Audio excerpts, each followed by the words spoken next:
Des arbres fruitiers, des espaces verts et même des mares en plein milieu des immeubles. Voilà à quoi devrait ressembler le futur quartier Josaphat installé sur l'ancienne gare de triage. Le marché est obtenu par le consortium EFA-JAXA. L'objectif est de créer un parc habité en évitant les voitures. Il va y avoir un parking souterrain accessible par l'unique voirie qui est carrossable. Et ce parking souterrain est mutualisé, c'est-à-dire qu'il pourra être accessible à des riverains, qu'il pourra être partagé par l'ensemble des habitants. Pour ce projet, c'est au total un tiers de la friche qui est transformée en quartier verduré, mais c'est déjà trop pour les défenseurs de la friche. Ils s'inquiètent du bouleversement de l'écosystème.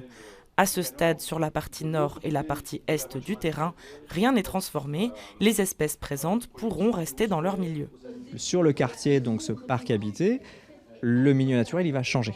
En réalité, il va s'enrichir. Donc on va avoir plus d'eau, plus de plantes, plus de feuillage, plus d'ombre, plus d'humidité.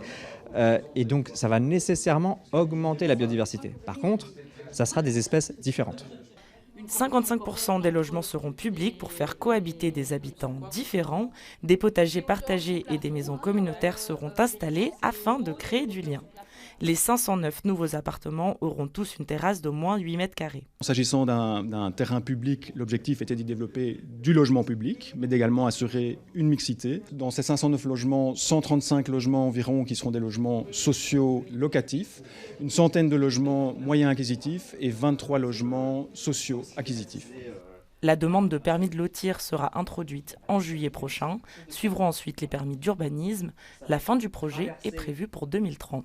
Donc, des courants d'air et puis aussi la biodiversité. On est au bord de voies ferrées et les voies ferrées sont un vecteur